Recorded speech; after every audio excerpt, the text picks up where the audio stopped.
آدم علیہ السلام کے بعد 1000 سال تک توحید پر قائم رہنے کے بعد ان لوگوں میں بت پرستی اس طرح شروع ہوئی کہ ان برے لوگوں میں بعض نیک لوگ بھی تھے۔ یہ برے لوگ ان نیک لوگوں سے بہت محبت کرتے تھے اور ان سے تقرب حاصل کرتے تھے، ان کی شان میں بہت مبالغہ کرتے تھے، جیسا کہ آج کل بعض لوگ علماء اور صالحین کی مدح سرائی میں زمین و آسمان کے قلابے ملاتے ہیں۔ یہی چیز بعد میں شرک کا ذریعہ بنی۔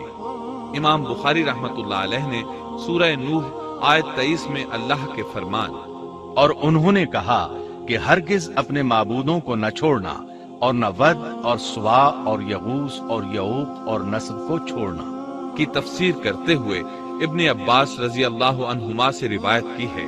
وہ فرماتے ہیں کہ یہ نوح علیہ السلام کی قوم کے بعض نیک آدمیوں کے نام ہیں۔ جب وہ فوت ہو گئے تو شیطان نے ان کی قوم کے دل میں یہ بات ڈال دی کہ جہاں وہ حضرات بیٹھا کرتے تھے وہاں ان کے بت بنا کر رکھ دو اور ان کو وہی نام دو جو ان بزرگوں کے تھے۔ انہوں نے ایسا ہی کیا اور پتھر کے بت بنا کر ان کے نام ان بزرگوں والے رکھ دیے۔ اس وقت تو بتوں کی پوجا نہ ہوئی، لیکن جب یہ لوگ فوت ہو گئے اور علم مٹ گیا تب ان کی پوجا ہونے لگی۔ ابن عباس رضی اللہ عنہما فرماتے ہیں نوح علیہ السلام کی قوم کے یہی بت بعد میں عرب میں پوجے گئے، یعنی ان نیک بزرگوں کے بت بنا لیے گئے اور آہستہ آہستہ ان کی پوجا شروع کر دی گئی، اور سب لوگوں نے ایک اللہ کی عبادت سے انکار کر دیا۔ نوح علیہ السلام اکیلے اس دنیا میں موحد اور توحید پرست باقی رہ گئے۔ نوح علیہ السلام کا نسب کچھ یوں ہے: نوح بن لامک بن متو شلح بن ادریس۔ اس طرح ادریس علیہ السلام ان کے پردادا ہوئے۔ اس وقت لوگوں کی عمریں بہت طویل ہوتی تھی، اس لیے ہم کہہ سکتے ہیں کہ ادریس علیہ السلام کئی 100 سال زندہ رہے اور نوح علیہ السلام 1000 سال سے بھی زیادہ عرصہ زندہ رہے۔ عمریں لمبی ہونے کی وجہ سے ادریس علیہ السلام اور نوح علیہ السلام کے درمیان کافی مدت بنتی ہے، اور اسی مدت کے دوران کفر و شرک نے زور پکڑا اور بتوں کی عبادت شروع ہو گئی۔ تب اللہ تعالیٰ نے نوح علیہ السلام کو زمین میں مبعوث فرمایا۔ ابن عباس رضی اللہ عنہما سے روایت ہے کہ نبی صلی اللہ علیہ وسلم نے فرمایا آدم علیہ السلام اور نوح علیہ السلام کے درمیان 10 قرن تھے۔ ایک قرن 100 سال کا ہوتا ہے۔ آدم علیہ السلام کے 1000 سال بعد تک لوگ توحید پر قائم رہے، پھر آہستہ آہستہ شیطان نے انہیں شرک کے راستے پر ڈال دیا، شرک عام ہو گیا، ایک اللہ کی عبادت بالکل ختم ہو کر رہ گئی۔ تب اللہ نے نوح علیہ السلام کو مبعوث فرمایا۔ انہوں نے اللہ کی طرف دعوت دی، انہوں نے بہت مشقت اٹھائی، جیسا کہ سورہ نوح میں اللہ فرماتے ہیں: اللہ تعالیٰ بخشش اور رحم کرنے والے کے نام سے شروع کرتا ہوں۔ یقیناً ہم نے نوح کو ان کی قوم کی طرف بھیجا کہ اپنی قوم کو ڈراؤ اور خبردار کر دو، اس سے پہلے کہ ان کے پاس دردناک عذاب آ جائے۔ نوح نے کہا: اے میری قوم، میں تمہیں صاف صاف ڈرانے والا ہوں کہ تم اللہ کی عبادت کرو اور اس سے ڈرا کرو اور میرا کہنا مانو، تو وہ تمہارے گناہ بخش دے گا اور تمہیں ایک وقت مقررہ تک چھوڑ دے گا۔ یقیناً اللہ کا وعدہ جب آ جاتا ہے تو موقوف نہیں ہوتا، کاش تمہیں سمجھ ہوتی۔ نوح علیہ السلام تبلیغ کے سلسلے میں سخت محنت کرتے، دن رات لوگوں کے گھروں اور ان کے اجتماعات میں جا جا کر انہیں دعوت دیتے۔ آپ انہیں اعلانیہ اور پوشیدہ طور پر دعوت دیتے، یہاں تک کہ دعوت دیتے دیتے انہیں 950 سال گزر گئے، لیکن سوائے چند لوگوں کے کوئی ایمان نہ لایا۔ تب انہوں نے اللہ سے دعا کی: اے میرے اللہ، میں نے اپنی قوم کو دن رات تیری طرف بلایا، لیکن میرے بلانے سے یہ اور زیادہ بھاگنے لگے۔ انہوں نے اپنے کانوں میں انگلیاں ٹھونس لی، اپنے اوپر کپڑے اوڑھ لیے اور کہنے لگے: ہم تیری شکل دیکھنا نہیں چاہتے۔ میرے اللہ، یہ لوگ تیری باتیں سننا پسند نہیں کرتے۔ میں نے پھر بھی ان سے کہا: اپنے مالک سے بخشش طلب کرو، وہ بڑا بخشنے والا ہے۔ اس وقت نوح علیہ السلام کی قوم میں ایک بادشاہ تھا، وہ بہت مغرور تھا۔ وہ قوم سے کہنے لگا: نوح کی باتوں پر کان نہ دھرنا اور نہ اس سے بحث کرنا، یہ جو کرتا ہے اسے کرنے دو، تم اپنے بتوں کی پوجا پر ڈٹے رہو۔ چنانچہ لوگوں نے نوح علیہ السلام کی باتوں کی طرف سے کان بند کر لیے अपने बादशाह की बात पर अमल करने लगे। तब नूह अलैहिस्सलाम ने अल्लाह से फरियाद की, ऐ परवरदिगार, ये मेरा कहना नहीं मानते। उन लोगों की सुनते हैं जिनकी औलाद और माल ने उन्हें फायदा तो न दिया, उल्टा नुकसान पहुंचाया, और उन्होंने मेरे साथ बड़ा दाव किया, यानी दूसरों को मेरे दरपे कर दिया। खुद भी मुझे सताने में कोई कसर न छोड़ी, और आपस में एक दूसरे से कहने लगे, अपने देवताओं को न छोड़ना, न वद और न सुआ और न यगूस और न यऊक और न नस्र को छोड़ना। इन लोगों ने बहुत से लोगों को गुमराह कर डाला, और परवरदिगार तू ऐसा कर कि ये जालिम और ज्यादा गुमराह। इस तरह नूह अलैहिस्सलाम ने 950 साल दिन रात लोगों को अल्लाह की तरफ बुलाया, लेकिन इतने तवील अरसा में सिर्फ 80 के करीब लोग मुसलमान हुए, और उन ईमानदारों की अक्सरियत फुकरा, मसाकीन, नातवा और गुलाम किस्म के लोगों पर मुश्तमिल थी, जिनकी मुआशरे में कोई हैसियत नहीं होती। मुश्किल से 10 ईमानदार ऐसे होंगे जो शरफ व जाह के मालिक होंगे। चुनाचे नूह अलैहिस्सलाम के मगरूर सरदारों ने जब इस सूरत हाल को देखा तो इकट्ठे होकर नूह अलैहिस्सलाम के पास आए और कहने लगे, ए नूह, हम चाहते हैं तेरी बातें सुने और लोगों को भी तेरी बातें सुनने की तरगीब दें और सब तुझ पर ईमान ले आए। लेकिन इससे पहले हमारी एक शर्त है, ये कि आपके हलके में जो ये जलील और हकीर लोग आ गए हैं, इन्हें धक्के देकर अपने पास से निकाल दे, इसलिए कि हम अपनी कौम के सरदार, चौधरी और मकाम व मर्तबे वाले लोग हैं। इसलिए हम इन फकीर लोगों के पास नहीं बैठ सकते। अगर आप इन्हें निकाल देते हैं तो हम ईमान ले आएंगे। अल्लाह ताला ने नूह अलैहिस्सलाम की कौम के इन सरदारों की तरदीद सूरह हूद आयत 27 ता 31 में की है। अल्लाह ताला फरमाते हैं, काफिर सरदार नूह से कहने लगे, हम तो यही देखते हैं कि तू हमारी तरह एक आदमी है, और ये भी देखते हैं कि सिर्फ उन लोगों ने तेरी पैरवी की है जो हम में रजील हैं, वो भी ऊपर की अक्ल से, और हम तो तुम्हें किसी बात में अपने से ज्यादा नहीं पाते, बल्कि तुम्हें झूठा ख्याल करते हैं। नूह ने कहा, ऐ सरदारो, बतलाओ तो सही, अगर मैं अपने रब की तरफ से जो दलील आई है उस पर कायम हुआ, और उसने अपनी मेहरबानी से मुझे सरफराज किया और तुमसे वो छुपी रही, तो क्या जबरदस्ती मैं उसे तुम्हारे सर मंड दूंगा, हालांकि तुम इससे बेजार हो। मेरी कौम वालों, मैं तुमसे इस पर कोई माल नहीं मांगता, मेरा सवाब तो सिर्फ अल्लाह ताला के यहाँ है। न मैं ईमानदारों को अपने पास से निकाल सकता हूँ, उन्हें अपने रब से मिलना है, लेकिन मैं देखता हूँ कि तुम लोग जहालत की बात कर रहे हो। मेरी कौम के लोगों, अगर मैं इन मोमिनों को अपने पास से निकाल दूं, तो अल्लाह के मुकाबले में मेरी मदद कौन कर सकता है? क्या तुम कुछ भी गौर व फिक्र नहीं करते? मैं तुमसे ये नहीं कहता कि मेरे पास अल्लाह के खजाने हैं, और मैं गैब का इल्म भी नहीं रखता। न मैं ये कहता हूँ कि मैं कोई फरिश्ता हूँ, न मेरा ये कौल है कि जिन पर तुम्हारी निगाहें जिल्लत से पड़ रही हैं, अल्लाह ताला उन्हें कोई नेमत देगा ही नहीं। उनके दिल में जो है अल्लाह उसे बखूबी जानता है। अगर मैं ऐसी बात कहूँ तो यकीनन मेरा शुमार जालिमों में से होगा। इस पर नूह अलैहिस्सलाम की कौम और अकड़ गई और वो कहने लगे, ए नूह, बस बहुत हो गया, तूने हमें बहुत डरा धमका दिया। अब अगर तू सच्चा है तो जिस चीज का वादा तू हमसे करता था उसको ले आ। नूह अलैहिस्सलाम ने उनकी बात सुनकर कहा, अजाब लाना तो अल्लाह का काम है, अल्लाह को कोई आजिज नहीं कर सकता, और जब उसका अजाब आ जाएगा तो कोई भाग नहीं सकेगा। इसके बाद नूह अलैहिस्सलाम की कौम का उनसे आमना सामना हुआ तो उन्होंने उनसे कहा, ऐ मेरी कौम, अगर तुम पर यह गिरां गुजरता है कि मैं तुम में रहता हूँ और तुम्हें अल्लाह की बातें सुना रहा हूँ, तुम इससे चिढ़ते हो और मुझे नुकसान पहुंचाने के दरपे रहते हो, तो सुनो, मैं साफ कहता हूँ, मुझे तुम्हारा कोई खौफ नहीं, तुम्हारी कोई परवाह नहीं।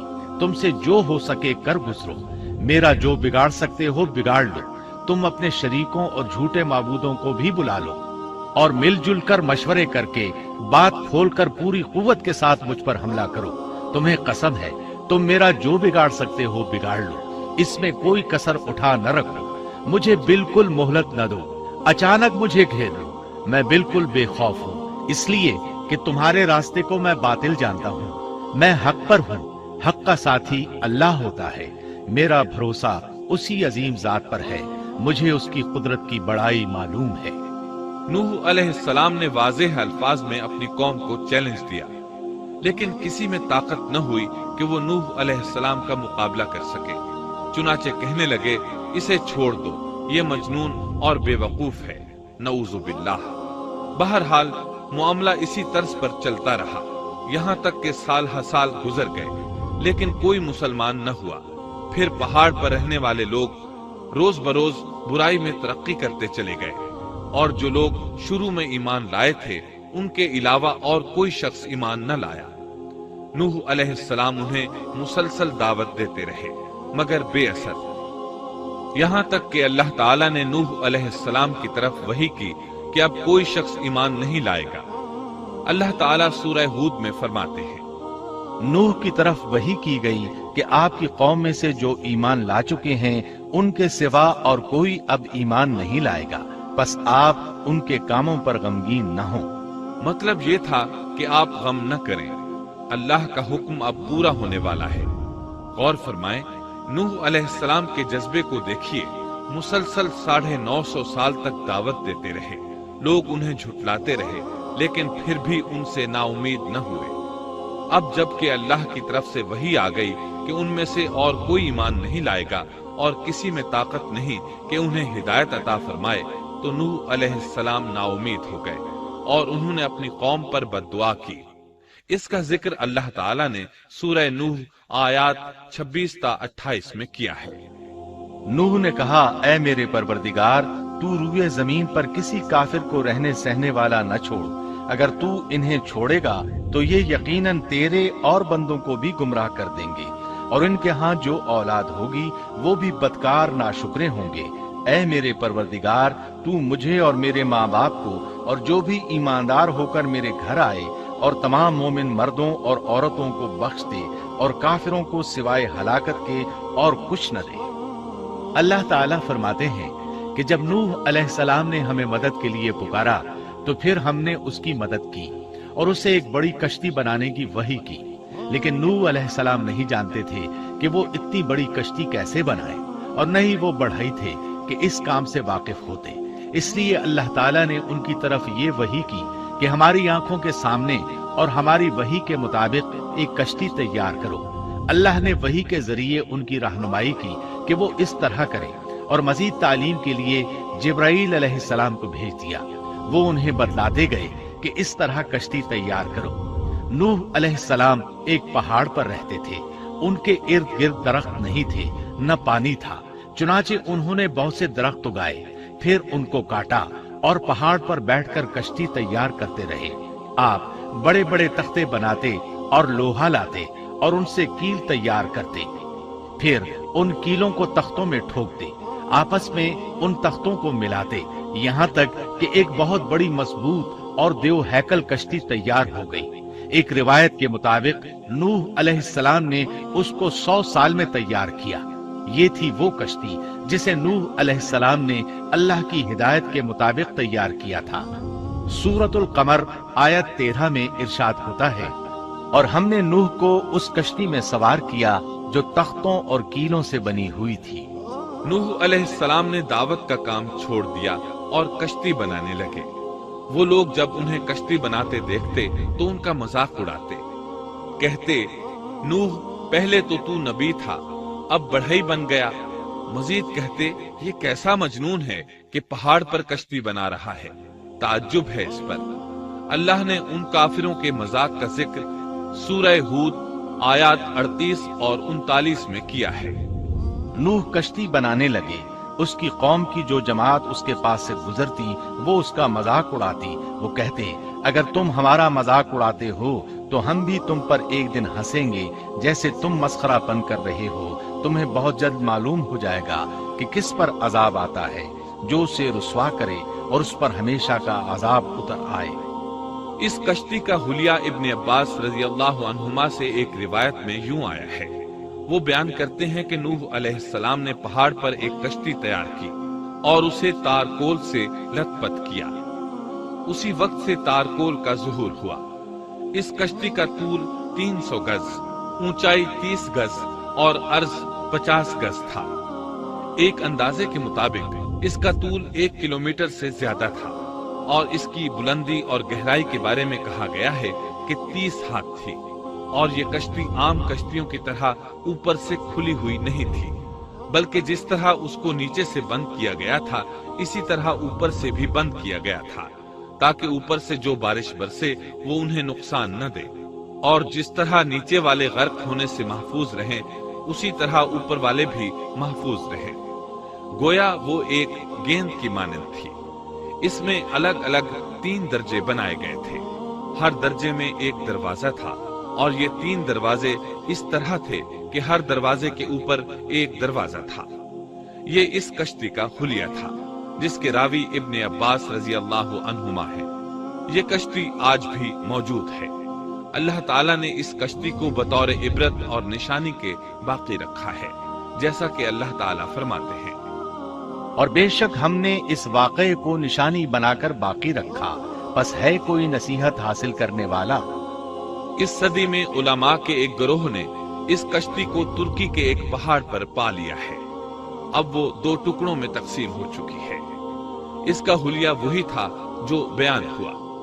अल्लाह का फरमान सच्चा साबित हो गया कि हमने इसको निशानी बनाकर बाकी रखा है। इसके बाद तूफान आया। अल्लाह ताला ने नूह अलैहिस्सलाम को इस तूफान के ज़ुहूर की एक निशानी और अलामत बतलाई थी। नूह अलैहिस्सलाम के घर में एक तनूर था। अल्लाह ने फरमाया, जब ये तनूर जोश मारने लगे और पानी उससे उबलने लगे तो समझ लेना अल्लाह का वादा आ गया।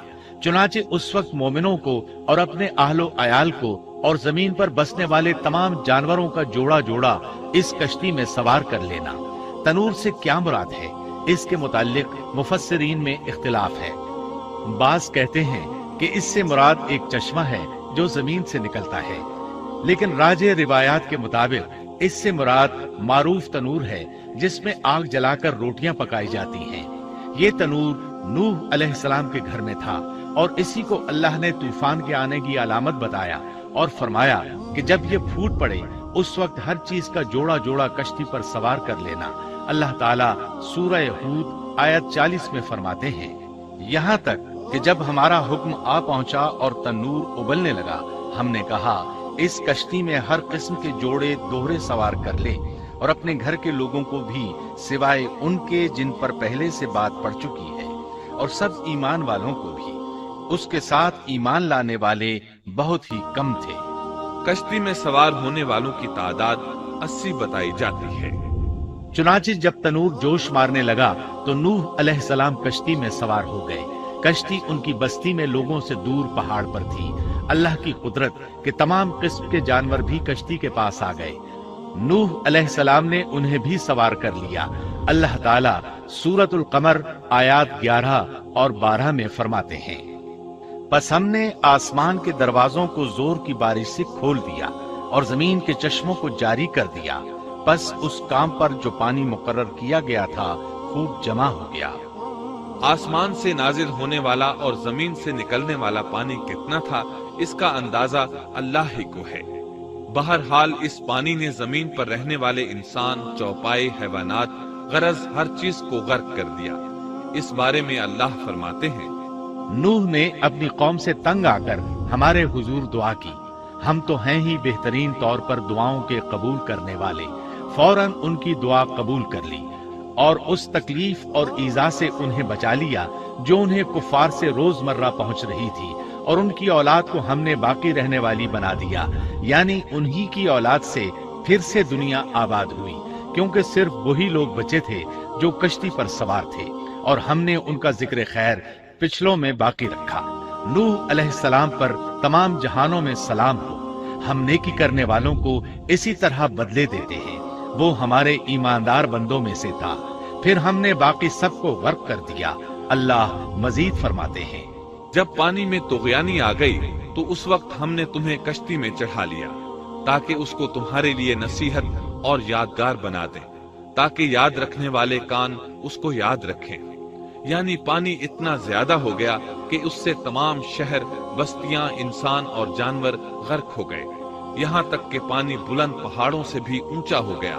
اور اتنے بلند پانی پر یہ کشتی نوح علیہ السلام اور ان کے ساتھیوں کو اپنے دامن میں سمیٹے اللہ کے حکم سے اور اس کی حفاظت میں پہاڑ کی طرح رواں دواں تھی، ورنہ اتنے طوفانی پانی میں کشتی کی حیثیت ہی کیا ہوتی ہے۔ نوح علیہ السلام کشتی میں سوار ہوئے اور انہوں نے اپنے ساتھیوں کو حکم دیا کہ وہ یہ دعا پڑھیں، بسم اللہ مجریہا ومرساہا ان ربی لغفور رحیم۔ اللہ ہی کے نام سے اس کشتی کا چلنا اور ٹھہرنا ہے، یقیناً میرا پالنے والا بڑی بخشش اور رحم والا ہے۔ یہی اللہ کا حکم آپ کو تھا کہ جب تم اور تمہارے ساتھی ٹھیک طرح بیٹھ جاؤ تو کہنا، الحمد للہ الذی نجانا من القوم الظالمین وقل رب انزلنی منزلا مبارکا وانت خیر المنزلین۔ سب تعریف اللہ ہی کے لیے ہے جس نے ہمیں ظالم لوگوں سے نجات عطا فرمائی، اور کہنا کہ اے میرے رب مجھے بابرکت اتارنا اور تو ہی بہتر اتارنے والا ہے۔ اللہ تعالیٰ نوح علیہ السلام کو نصیحت کر رہے ہیں کہ اللہ آپ کو اور آپ کے اہل کو نجات عطا فرمائیں گے۔ کشتی میں نوح علیہ السلام کے کافر بیٹے کے علاوہ تمام گھر والے سوار تھے۔ آپ کے کافر بیٹے کا نام کنعان تھا، وہ ایک طرف کھڑا تھا۔ نوح علیہ السلام نے اسے پکارا، میرے بیٹے اس کشتی میں آ جا اور کافروں کا ساتھی نہ بن، لیکن اس بدبخت نے کہا، میں ابھی کسی پہاڑ کی چوٹی پر پناہ لے لوں گا جو مجھے اس پانی سے بچائے گی۔ نوح علیہ السلام نے کہا، آج اللہ کے حکم سے کوئی بچانے والا نہیں مگر وہی جس پر اللہ رحم کرے۔ باپ اور بیٹے کے درمیان یہ گفتگو جاری تھی کہ ایک طوفانی موج نے اسے اپنی زد میں لے لیا اور اسے غرق کر دیا۔ نوح علیہ السلام سے اللہ نے وعدہ کر رکھا تھا کہ اللہ تعالیٰ اس کے اہل کو نجات عطا فرمائے گا۔ چنانچہ جب آپ کی آنکھوں کے سامنے آپ کا بیٹا غرق ہو گیا تو وہ پکار اٹھے، اے اللہ، میرا بیٹا میرے گھر والوں میں سے تھا اور تو نے مجھ سے وعدہ کیا تھا کہ میرے گھر والوں کو نجات عطا فرمائے گا، اور تو تمام حاکموں سے بہتر حاکم ہے، لہٰذا ناممکن ہے کہ تیرا وعدہ پورا نہ ہو۔ واضح ہو کہ نوح علیہ السلام کا اپنے بیٹے کے بارے میں بات کرنا بطور استفسار تھا، بطور بحث نہیں تھا۔ آپ وضاحت چاہتے تھے۔ اللہ تعالیٰ نے فرمایا، اے نوح، وہ تیرے اہل سے نہیں تھا کیونکہ وہ کافر تھا۔ کفر نسب کو ختم کر دیتا ہے۔ ایک مومن کا دوسرے مومن سے تعلق ایک مسلمان بھائی کے کافر بھائی سے تعلق سے زیادہ بڑا ہے، اور حقیقی اخوت وہ ہے جس کی بنیاد ایمان پر ہو۔ کفر تو نسبی تعلق کو کاٹ دیتا ہے، اس لیے اللہ نے یہ نہیں فرمایا کہ وہ کافر ہے، بلکہ یہ فرمایا کہ وہ تیرے اہل سے نہیں ہے۔ ہمارے لیے بھی یہی حکم ہے، کسی مومن کا کافر کے ساتھ رشتہ نہیں ہو سکتا۔ اس کے ساتھ اللہ نے نوح علیہ السلام کو نصیحت فرمائی کہ آپ ہرگز وہ چیز نہ مانگے جس کا آپ کو مطلقاً علم ہی نہ ہو، اور ہم آپ کو نصیحت کرتے ہیں کہ جاہلوں میں اپنا شمار کرانے سے باز رہیں۔ جب نوح علیہ السلام یہ بات جان گئے کہ ان کا سوال واقعے کے مطابق نہیں تھا تو فوراً اس سے رجوع کر لیا اور اللہ تعالیٰ سے اس کی رحمت اور مغفرت کے طالب ہوئے۔ اس موقع پر انہوں نے دعا کی۔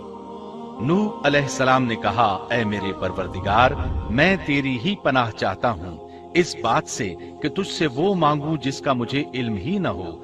اگر تو مجھے نہ بخشے گا اور تو مجھ پر رحم نہیں کرے گا تو میں خرابی والوں میں ہو جاؤں گا۔ یہ دعا انہوں نے مانگی۔ اپنے بیٹے کے متعلق سوال کے علاوہ نوح علیہ السلام نے اللہ تعالیٰ کی کوئی نافرمانی نہیں کی اور نہ اپنے نفس پر کسی نافرمانی کو شمار کیا۔ کشتی نوح علیہ السلام اور ان کے ساتھیوں کو لیے پانی کی موجوں پر بلند ہو رہی تھی، اور زمین پر موجود ہر چیز، انسان، حیوانات، چوپائے، پرندے غرق ہو چکے تھے۔ ان میں کوئی بھی باقی نہیں بچا تھا۔ اگر کوئی زندہ بچا تھا تو کشتی والے۔ ابن عباس رضی اللہ عنہما سے روایت ہے کہ نوح علیہ السلام اور ان کے ساتھی 6 ماہ کشتی میں رہے، اور بعض روایات میں یہ بھی ہے کہ وہ محرم کی 10 تاریخ کو کشتی سے نیچے اترے۔